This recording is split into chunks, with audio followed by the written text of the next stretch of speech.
Let's face it, there is a lot of BS when it comes to talking about generating passive income. Many people who discuss this topic want to make you believe that all you have to do is buy their software, download it, work for a few hours, and suddenly you have a fat stack of cash sitting in your bank account. But it's been my experience that passive income often requires active effort. In fact, I will show you the exact methods that I use to generate passive income online. Hi, my name is Steve Scott. I help creatives, online entrepreneurs, and high achievers get real results with their work. And in this video, I'm going to talk about the 13 exact methods I use to personally generate passive income online. Let's get to it. To kick things off, I want to add a little bit of context of who I am and why you want to pay attention to what I'm saying. I've been running online businesses now for about 15 years. And in this time, I've yet to see any sort of push button, magic income generating software that works while you sleep, blah, blah, blah, the whole nonsense that you don't have to spend any effort to build a passive income business. This is a real business that requires real effort, and often you'll have to spend months, years, or even decades working at this to make it a full-time income generating type of system. Now, there's a lot more to what I just said, so I definitely recommend watching my video, The 7 Myths About Passive Income. Definitely watch it after you watch this video because there's a lot of good content to talk about in that video. So the question is, how do you generate passive income? Well, it's not as simple as you just grab a link and you post it on your social media account and suddenly your inbox is flooded with money. What you have to do is create what I call digital assets. And digital assets are things that you create one time and they generate income while you're off doing other things. Generally speaking, you can promote your digital assets by building a platform and speaking directly to a specific audience. And you could do this in many forms. You could start a podcast, you could write a book, you could create a blog, you could host a YouTube channel, or you could even do it through a social media account like Pinterest, Instagram, Facebook, etc., etc. The point is you want to find a group of people who are interested in your particular market, and ultimately you can use that to generate passive income. So as an example, I have a wide range of digital assets that includes books both in the ebook, print, and audiobook format. I have a couple of authority websites, I have a number of email lists, and I have this growing YouTube channel as we speak. And what I've also done is I've taken the proceeds from these various digital assets and I put them into a couple of investments, which I'll talk about at the end of this video.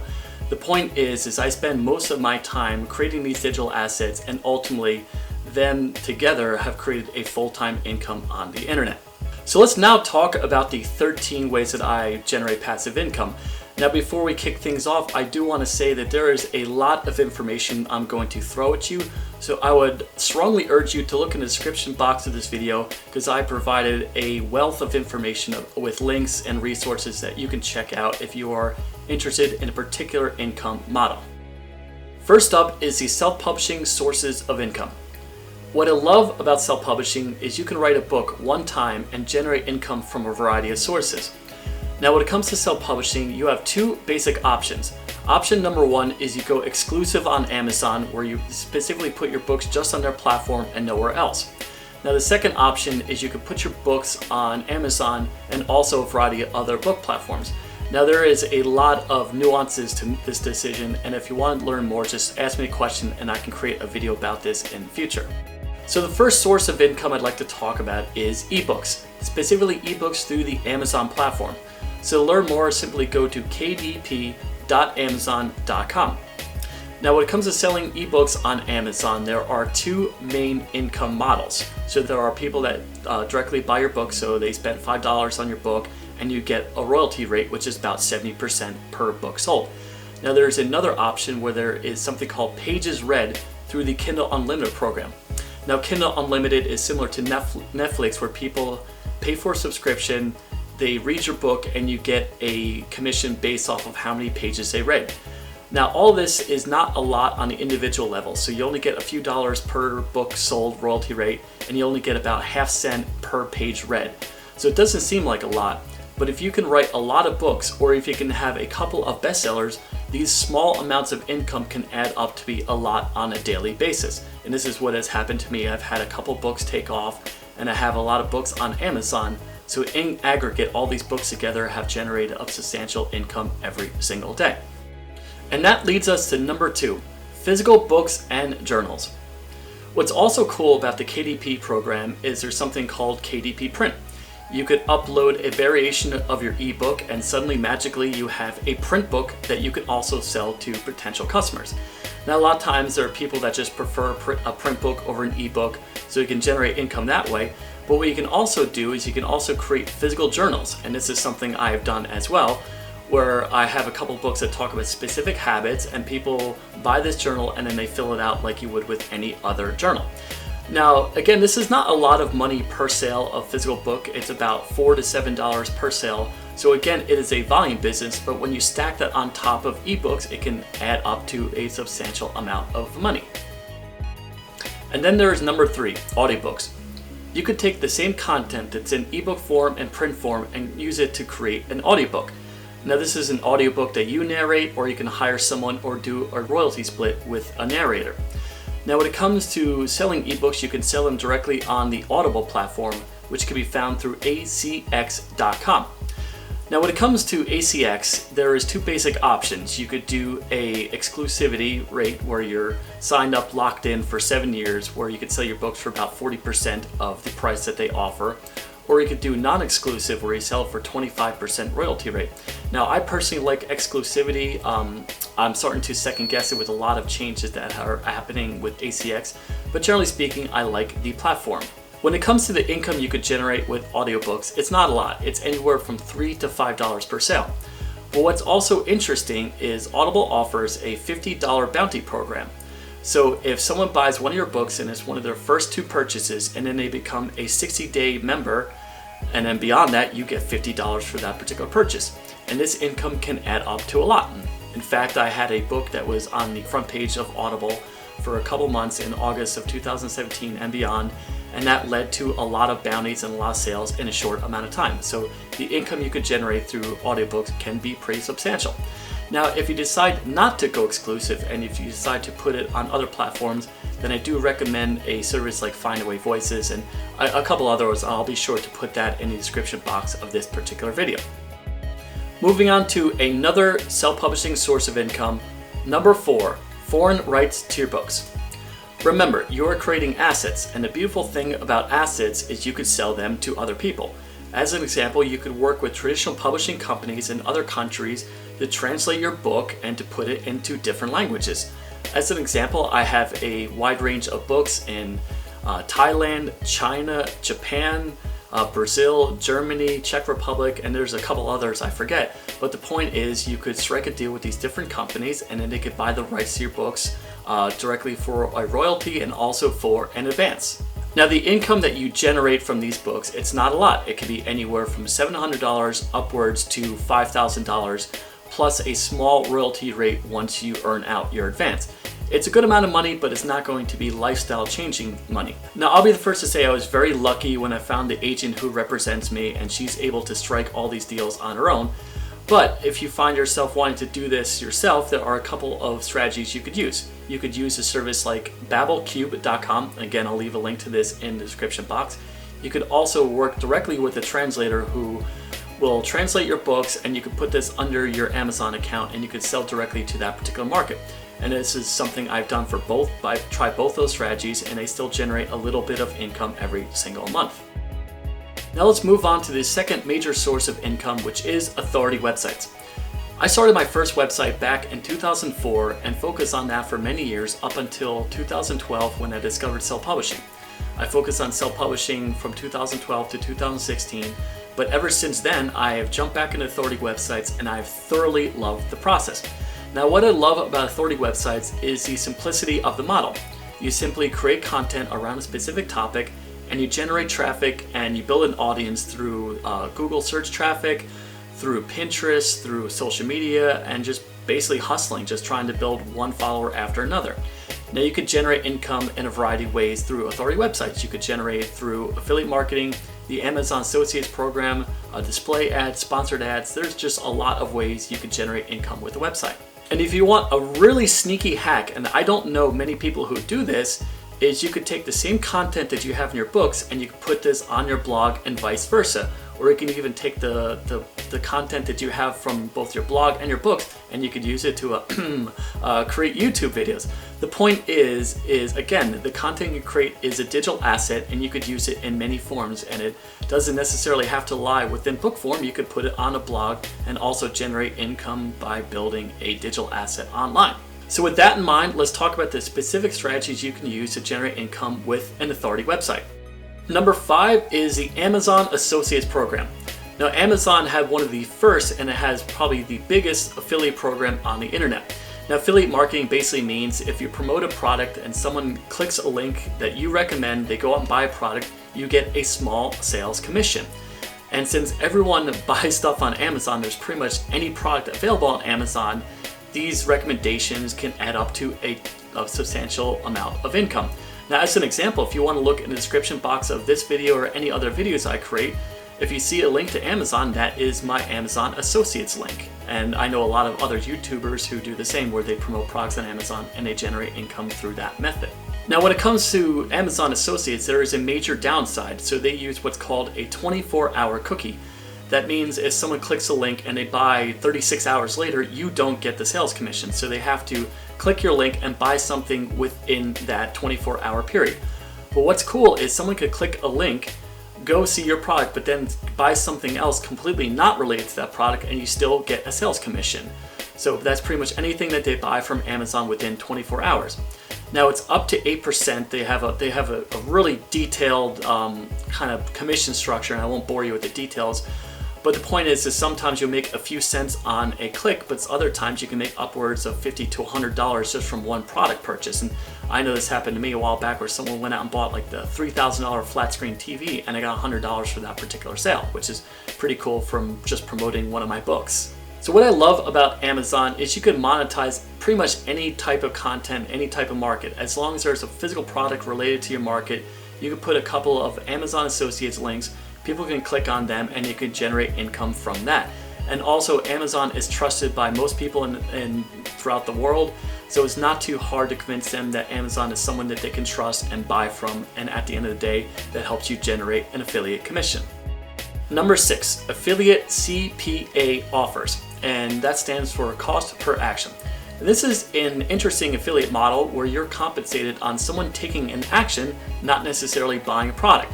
So they could click your link and they could enter their email address, or they could fill out a form and you're still compensated. And the compensation, or at least my compensation, is anywhere from $1 to $5 per offer. But there are certain CPA offers where you can be paid $50, $100, or even $200. Now that leads to what I consider to be the major issue with CPA offers. It is filled with a lot of hype and a lot of BS products. I'm talking like those instant weight loss pills or payday loans, like stuff that ethically I can't really be part of, but I know people generate a good amount of income. I just personally think you're not doing your followers a service by recommending these type of offers.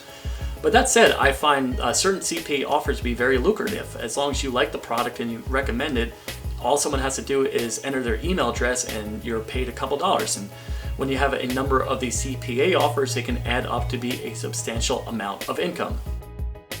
Number 7, affiliate marketing offers. Now remember before I talked about affiliate marketing, that's basically you act like an online salesperson, you promote a product, and if someone clicks a link and buys through that link, you generate a sales commission. And you could do this in a variety of forms. You could promote courses, you could promote software, you could promote physical products.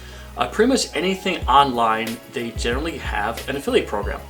Now the best way to find, actually there are 2 ways you could find affiliate products. You could go through a network, so there's networks like ClickBank, Commission Junction, ShareSale, and again I'll have links to all these different networks in the description box, or you can go directly to the website and apply for their affiliate program. And I personally do a combination where I have a number of products I found through affiliate networks, and there's also a couple of programs that I personally joined that have individual affiliate programs. The income you could generate through affiliate marketing really varies. It could be anywhere from 50 cents all the way up to a few $100s. And again, I have a wide range of different offers that I promote, but in aggregate, they can add up to a good amount of income. Number 8, Google AdSense. Another way to generate income is to put Google AdSense on your website. Now this is a pretty straightforward process. Advertisers pay money to Google to promote their products. Google allows you to take their code, put it on your website in certain blocks of your website, and then whenever someone clicks on an ad, you get a little bit of money that is split with Google. Now, what's great about this model is there is a very low barrier to entry. As long as you have a little bit of traffic and you make sure that you're following their guidelines, you could put Google AdSense on your website and monetize all of your content. Now, the problem is you won't make a lot of money with these Google ads. It could be anywhere from a few cents to a few dollars per 1,000 visitors, which unless you have 50,000 or 100,000 visitors per day, you're not going to make a lot of money. But as I said, it is a good income strategy to layer on top of other models that you are following. And that leads us to number 9, Ezoic and other ad display platforms. Now, as I just said, the problem with Google AdSense is you don't generate that much income on a per 1,000 visitor basis.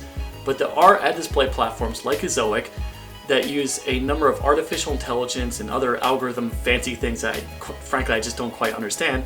But they're pretty smart about how they display ads, and they could substantially increase the money that you make from ads. In fact, when I installed Ezoic about a year ago, I 10x my earnings from just displaying ads. So I just almost overnight generated a major source of income from just installing Ezoic. Now, honestly, there are a couple of issues that I have with Ezoic, especially when it comes to page speed. So I'm currently testing other platforms like Mediavine and AdThrive. And as I mentioned before, I will provide a link to all 3 of these services in the description box of this video. Number 10, courses. Courses can be a very lucrative source of income, especially if you're a content creator like a blog owner or an author. As an example, I partnered with Barry Davenport, who is a co-author in a number of books that we wrote together, and Ron Clendenin, and we came up with the Authority Pub Academy a few years back. And this was a mix of tips and strategies and mindsets and basically our whole framework of what it's like to run a self-publishing business. Now, you could generate a good amount of money from courses. You could generate a couple $100s per month, which is kind of my case at this point because we really haven't spent much time in it, all the way up to a couple $1,000s, even $1 million per year from your courses. Now, when it comes to courses, it requires a large time commitment, and that's just something I just didn't really have time to focus on in the past few years. But in late 2019 and 2020, I am personally looking to get back into courses. Okay, moving on to number 11, the Amazon FBA program.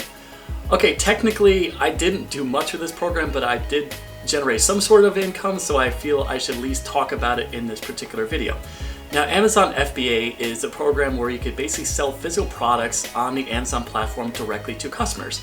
There's a couple models you can do this. You can do retail arbitrage, where you buy something from Target or Walmart, bring it onto Amazon and sell it for a profit. You could do what's called white label. You could basically buy a product from China, have it shipped over, change maybe the label or a small few features and sell it directly to Amazon customers.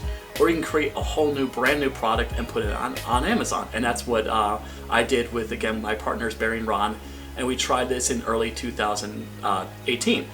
Now, the problem with this model is we ran into a number of headaches and hassles, and I spent literally months on the phone with Amazon trying to get just one thing changed, and I found it to be a very frustrating, non-passive way to make money. All that said, I know there are lots of people who absolutely love the Amazon FBA program. I'm not personally one of them, but we did manage to make a few $1,000s through this program over the course of 2018. Now, again, there's a link in the show notes to this particular program if you want to find more information, and I've also provided links to other people who actually do it well besides me. All right, before we dive into the final 2 sources of income, allow me a little bit of a rant here. What I've noticed is whenever people generate income online, they'll go out and they'll buy a McMansion or purchase a bunch of fancy gadgets or go on extravagant vacations or even go out and buy a brand new sports car or go out and buy a brand new sports car, then make a video about it, but they're talking about books, but they're really talking about the product that they want you to buy. I don't know. The point is whenever you generate income online, you should try to put it into assets that will provide lifetime income where you don't have to do anything. And that's what I'm going to talk about next. Now, before we dive into this, I do want to say that I am not a financial advisor. This is just what I personally do. So don't take this as any sort of financial advice. This is just what I like to do with my money that I make online. Number 12, real estate. I've purchased 4 single-family homes in 2017 and 2018 in the hopes to generate passive income that's not attached to my internet-based businesses. Now the problem is I thought this would be a very passive income business, but it's definitely not. It seems like a lot of my time is spent talking to property management companies, filling out forms, doing tax things. It's become a time suck. So I am not totally sold on this income model. All that said, there are a couple of benefits of getting into real estate. So benefit number one is you could use what's called leverage. So you could put 20% down on a home, and if you're buying the right home, it could generate income even though you're only putting 20% down. So your money goes a lot farther than it would with other types of investments. And there's also something called depreciation, where you get a tax write-off every single year because the value of your home supposedly depreciates even though it goes up in value, and you could use that as a write-off. Now on the other hand, there is appreciation. So your house does go up in value, hopefully over the course of years or even decades. So if and when you decide to sell a property, you should make money on the difference between the two. Now, as I said, I'm not totally sold on real estate. If I have to work at something that's income generating, I prefer to do it through my businesses, not necessarily through real estate. So I'm putting my 4 houses on hold. I'm just holding on to those, and probably for the next year or so, I'm not going to pick up any more properties because I personally find building an online business to be a better use of my time. Now, the income you could generate from real estate, it's pretty good. I know on the 2 free and clear properties, so these are the properties that I own outright without any sort of leverage, I generate about $500 to $800 per month. And then on the properties on a good month, the ones that do use leverage, I generate about $100 to $200 per month. But as I said, small things seem to break quite frequently. So a lot of times on that $100 to $200, I don't quite make back. I do know that at the end of 2018 with my tax return, I did turn a profit on all 4 properties. So it's been a pretty good model so far. Number 13, Vanguard index funds. Again, I am not a financial advisor, so take this recommendation with a grain of salt. This is just what I like to personally do. And what I like to personally do is I like to invest in a very simplistic manner where I don't have to make a lot of decisions. Specifically, I like to invest in Vanguard. I think it's the Vanguard Total Stock Market Index Fund, which is the ticker is a VTSAX. The point is this is the aggregate of the entire US market, and I like to put a little bit of money in each week and watch it grow over time. The income that I generate from Vanguard index funds, it's not a lot. It's usually a few $100s every quarter from dividends. But what I'm mostly personally concerned with is the future growth of the stocks.